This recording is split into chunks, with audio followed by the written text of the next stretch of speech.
अखिल भूमंडलीय सर्व शिरोमणि मुनि समाज के संस्थापक आदि मुनीश्वर योगेश्वर सदगुरुदेव शिव मुनि महाराज की जय।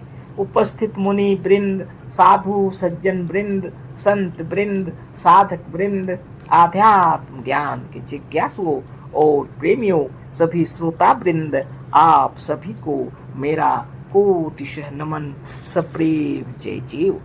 तो आध्यात्मिक चर्चा चल रही है और हम लोग सदगुरुदेव शिव मुनि महाराज रचित ग्रंथ मनुष्य की महिमा ईश्वर की नहीं, इसी के अंतर्गत चर्चा कर रहे हैं। और आज हम लोग चर्चा करेंगे, शीर्षक दिए हैं सदगुरुदेव शिव मुनि महाराज, ईश्वर मनुष्य की कल्पना है।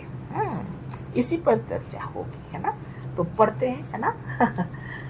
अतः यह ईश्वर स्वप्न सृष्टि, स्वप्न संसार और स्वप्न पुरुष के समान मनुष्य की कल्पना है। आगे के लेखों के हिसाब से जब हम लोग को पता चला कि ईश्वर कैसे दिखाई पड़ेंगे, जब बहुत विश्वास करेंगे तो वो दिखेंगे, है ना। तो यह विचार हुआ और यहाँ लिखे गुरुदेव, ईश्वर मनुष्य की कल्पना है। अतः यह ईश्वर स्वप्न सृष्टि, स्वप्न संसार और स्वप्न पुरुष के समान मनुष्य की कल्पना है। जैसे स्वप्न का संसार जो दिखता है हम लोग को नींद में, स्वप्न वह मनुष्य की कल्पना ही है। वह सृष्टि जो स्वप्न में दिखलाई पड़ती है वह मनुष्य की सृष्टि है ना। स्वप्न संसार सब मनुष्य को बनाया हुआ है। स्वप्न पुरुष, स्वप्न में जो कोई दिखते हैं, पुरुष स्त्री बाल बच्चे कोई भी दिखते हैं, हाँ, जो भी जगह ड्यूटी हो रहा है, मेला बाजार हाट जो कुछ भी हो रहा है स्वप्न में, है ना, वह सब क्या है, आपकी कल्पना। जो देख रहा है उसकी कल्पना। तो स्वप्न पुरुष के समान मनुष्य की कल्पना है ईश्वर, है ना। यह गुरुदेव बतला रहे हैं। आगे पढ़ते हैं। मनुष्य ने जिस रूप में अपने देवी देवता और ईश्वर की कल्पना कर रखी है, उसी रूप पे वह दिखाई देते हैं। बचपन से जैसे आपने देखा है ईश्वर को, जैसे आपने फोटो या मूर्ति या जो कुछ देखे हैं, जैसे आपको बतलाया गया है बचपन से, वो आपके मन में छप जाता है ना। भगवान विष्णु बोलेंगे तो आपको तुरंत शंख चक्र गदा पद्म विष्णु दिखाई पड़ेंगे, और नहीं तो वह दिखाई पड़ेंगे समुद्र में शेषनाग के ऊपर में सो रहे हैं और माता लक्ष्मी पांव दबा रही, ये सब दिखेगा। देखे हैं बचपन से। माता दुर्गा तुरंत देखेंगे, उसके 10 हाथ दिखाई पड़ेंगे, है ना, और फिर तुरंत दिखाई पड़ेंगे कि वो सिंह के ऊपर विराजमान है, तरह तरह की बातें। तो बचपन से जैसी कल्पना आपने की हुई है, आप क्या कल्पना करेंगे, आपके मनो मस्तिष्क के अंदर छपा दिए हमारे माता पिता, गुरुजन, है ना, जो देवी देवता, भगवान, ईश्वर, जो फोटो और जो गढ़ रखे हैं, वो मूर्तियां आपको दिखा देते हैं। और ये इस ईश्वर का ऐसा नाम है। भगवान विष्णु, भगवान राम, भगवान कृष्ण, भगवान शिव, ब्रह्मा विष्णु महेश्वर, और माता पार्वती, माता सीता, माता सरस्वती, सब आपने, माता लक्ष्मी जो आपने फोटो में देखे हैं, वो सबको दिखा देते हैं आपके मन में। बचपन से लेकर के वह छपता चला गया। ये कल्पना जो आप देख रहे हैं वह कल्पना मात्र है, लेकिन आपके अंदर में ऐसा छप गया कि जब भी आप उनका नाम लेंगे वही दिखाई पड़ेंगे। आपके मनोमस्तिष्क ने उनको इतना स्मरण शक्ति के अंदर गढ़ा हुआ है, वो जस के तस दिखलाई पड़ेंगे आपको, है ना। बड़ी विचित्र बात है। मनुष्य ने जिस रूप में अपने देवी देवता और ईश्वर की कल्पना कर रखी है, उसी रूप पे वह दिखाई देते हैं। आगे पढ़ते हैं। मनुष्यों के भगवान मनुष्य रूप में प्रकट होते हैं, और यदि बैल ईश्वर की कल्पना करे तो उसे वह ईश्वर एक बहुत बड़े बैल के रूप में दिखाई देगा, जिसकी सींग सोने की होगी, पूंछ के बालों की जगह मोतियों की झालरें होंगी, क्योंकि सबने अपना ईश्वर अपनी कल्पना के अनुसार रच लिया है। संसार में जो सबसे बड़ा माना जाता है, जो सबसे महान माना जाता है, वह ईश्वर इसी मनुष्य की कल्पनाओं का बनाया हुआ है ना। सदगुरुदेव शिव मुनि महाराज की जय। इतने सुंदर तरीके से सद्गुरुदेव हमारे मनो मस्तिष्क के अंदर घुस जाते हैं और बतला रहे हैं कि जो तुम देख रहे हो वह कल्पना है सिर्फ, है ना।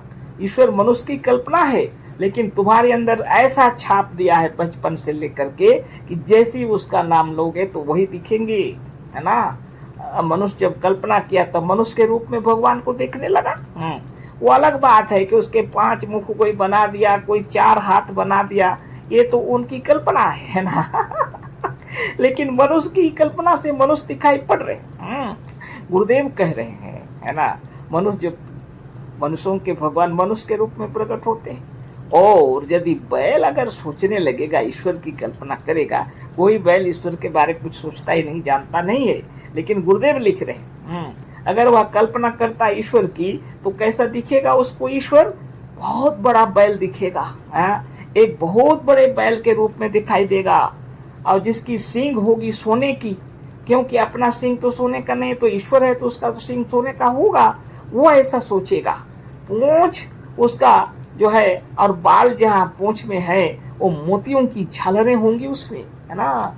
ऐसा वो कल्पना कर सकता है, ऐसी कल्पना कर सकता है बैल अगर ईश्वर के बारे में सोचेगा तो, क्योंकि सबने अपना ईश्वर अपनी कल्पना के अनुसार रच लिया है। क्योंकि सबने इस ब्रह्मांड में जितने ईश्वर की कल्पना किए हैं, मनुष्य ने अपने अनुसार उनकी कल्पना कर डाले हैं, सबसे महान, और सब अपने तरीके से उसको बना के रखे हैं।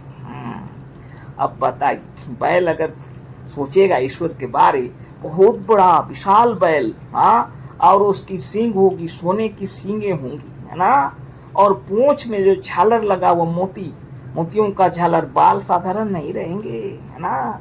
ये है कल्पना। कल्पना तो आप क्या नहीं कर सकते, कल्पना तो कल्पना है, सत्य तो नहीं। आप सोने का पहाड़ कल्पना कर सकते हैं, है ना। हम लोग तर्कशास्त्र में पढ़ते थे तो लिखा हुआ था, हम लोग कल्पना कर सकते हैं सोने का पहाड़, लेकिन कल्पना तो कल्पना ही, यथार्थ में सोने का पहाड़ वहां नहीं। इसी तरह की बातें हैं। वास्तव में ऐसा कोई बैल नहीं है, ऐसा कोई ईश्वर नहीं है, और मनुष्य ने जो कल्पना कर डाले हैं वैसा कोई ईश्वर भी वास्तव में नहीं है। लेकिन छपा बचपन से मस्तिष्क के अंदर गढ़े मूर्तियां वैसे ही, और बता रहे हैं सब, और आपके मनो मस्तिष्क में वह इस कदर छप गया है कि आप जैसे ही ध्यान में बैठेंगे किसी ईश्वर का तो वही रूप दिखेगा। अब विचार कर लीजिए, ये कल्पना मात्र है, लेकिन अपने मनो मस्तिष्क को झंझोड़ के रख दिया है। सोच लीजिए। फिर आगे पढ़ते हैं, सदगुरुदेव शिव मुनि महाराज क्या लिखे हैं, देखिए। मनुष्य इतना महान है कि वह अपनी कल्पनाओं, भावनाओं और बुद्धि द्वारा एक अद्भुत ईश्वर की भी रचना कर डाली। मनुष्य जो है कितना महान है, गुरुदेव कहते हैं इतना महान है कि वह अपनी कल्पनाओं और भावनाओं और बुद्धि द्वारा एक अद्भुत ईश्वर की भी रचना कर डाली, एक अद्भुत ईश्वर की रचना कर डाली, जिसका कहीं अता पता नहीं है, उसको ईश्वर बना डाला। बहुत बड़ी बात है। सदगुरु के शब्दों में आगे पढ़ते हैं, जो सबसे बड़ा है उसको भी कल्पना द्वारा बनाने वाला मनुष्य ही है। जो सबसे बड़ा, किसको माना? ईश्वर को। जो सबसे बड़ा है उसको भी कल्पना द्वारा बनाने वाला मनुष्य ही है। मनुष्य का ही बाप नहीं है, किंतु ईश्वर का भी बाप है ना।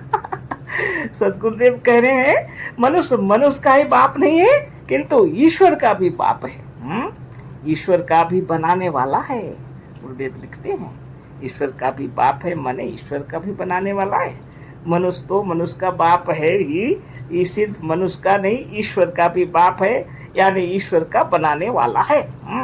संसार में निराकार साकार जितने ईश्वर हैं सब मनुष्य के बनाए हुए हैं, मनुष्य के मस्तिष्क की उपज है, सबका बाप मनुष्य है। सोचिए, विचार कीजिए, गुरुदेव जो लिखे एक एक लाइन, एक एक पंक्ति, एक एक शब्द विचार कर लीजिए। संसार में निराकार, इसका कोई आकार प्रकार नहीं है। साकार, जितने प्रकार की मूर्तियां जो देख रहे हैं आप, जितने ईश्वर हैं सब मनुष्य के बनाए हुए हैं। आर्य समाजी भाई लोग जिसको निराकार बोल रहे हैं, हाँ? वो भी तो मनुष्य की ही कल्पना है ना। और राम कृष्ण ये सब की कल्पना, शिव ब्रह्मा विष्णु महेश्वर ये सब की कल्पना, जिसको साकार रूप में दिखाया जा रहा है, यह भी मनुष्य की कल्पना है। मूर्तियां गढ़े हैं, रूप रंग बनाए हैं, सबकी पहचान बनाए हैं, मनुष्य की कल्पना है। बहुत बड़ी बात है। ऐसा ईश्वर कहीं भी नहीं है, लेकिन मनुष्य ने उसको सबसे बड़ा बना दिया, सबसे महान बना दिया। यह मनुष्य की कल्पना है। साकार नहीं है वह, निराकार नहीं है वह, कुछ है ही नहीं, उसको मनुष्य ने बना दिया। संसार में निराकार साकार जितने ईश्वर हैं सब मनुष्य के बनाए हुए हैं, मनुष्य के मस्तिष्क की उपज है, सबका बाप मनुष्य है। सतगुरुदेव शिव मुनि महाराज की जय। आगे पढ़ते हैं। राम के बाप भी राजा दशरथ थे। राम के बाप कौन थे? राजा दशरथ थे। आपने सोचा होगा, विचारा होगा कभी, किताब तो पढ़े ही होंगे आप, है ना, तो सबको पता ही है ना। बहुत बड़ी बात है ना। आने भगवान राम के पिताजी राजा दशरथ, जो क्या थे? मनुष्य थे, सभी को पता है ना। श्री कृष्ण के बाप वासुदेव, है ना, मनुष्य ही थे। वसुदेव लिखते हैं भगवान कृष्ण के पिता, वो तो मनुष्य ही थे। बुद्ध भगवान के पिता मनुष्य थे, सबको पता है। मुहम्मद और ईसा तथा व्यास और वशिष्ठ सबके पिता मनुष्य थे। हाँ, आप क्या कहेंगे? हमारे मुसलमान भाई लोग सोचेंगे हम लोग के भगवान तो, लेकिन देख लो मोहम्मद साहब के पिताजी तो मनुष्य थे। ईसा मसीह बोलते हैं कि ईश्वर का पुत्र हूँ, लेकिन वो अकेले क्या, सारी दुनिया के लोग ईश्वर के पुत्र हैं। ईसा मसीह भी मनुष्य के ही पुत्र थे। व्यास और वशिष्ठ सबके पिता मनुष्य थे। खूब विचार कर लीजिए। मुहम्मद और ईसा तथा व्यास और वशिष्ठ सबके पिता मनुष्य थे, सतगुरुदेव कह रहे हैं। आगे पढ़ते हैं। मनुष्य के ही मानने से ईश्वर है, मनुष्य के मानने से ईश्वर नहीं है ना। मनुष्य के ही मानने से ईश्वर है, ईश्वर के मानने से ईश्वर नहीं है। मनुष्य जब मानता है तो ईश्वर है। ईश्वर थोड़ी ना ईश्वर को मान रहा है। ईश्वर के मानने से ईश्वर नहीं है, मनुष्य के मानने से ईश्वर है।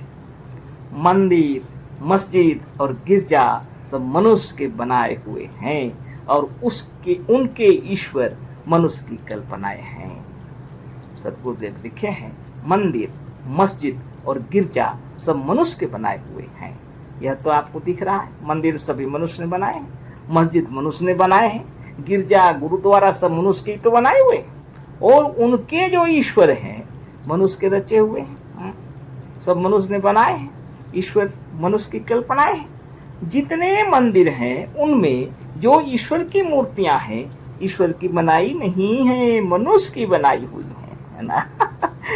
जितने मंदिर हैं उनमें जो ईश्वर है, वो ईश्वर जो दिखाई पड़ रहे हैं आपको, जो मूर्तियां मनुष्य की बनाई हुई हैं, ईश्वर की नहीं, मनुष्य की बनाई हुई हैं। मनुष्य ने उन्हें गढ़ा है, उन्हें चिकना किया है, उन्हें रूप दिया है, और उनकी प्राण प्रतिष्ठा कराई है, और उन्हें माना है। तो आज इतना ही चर्चा करेंगे, कल फिर करेंगे, समय ज्यादा हो गया। अशेष धन्यवाद, कोटिशः नमन, सप्रेम जय जीव। सदगुरुदेव शिव मुनि महाराज की जय।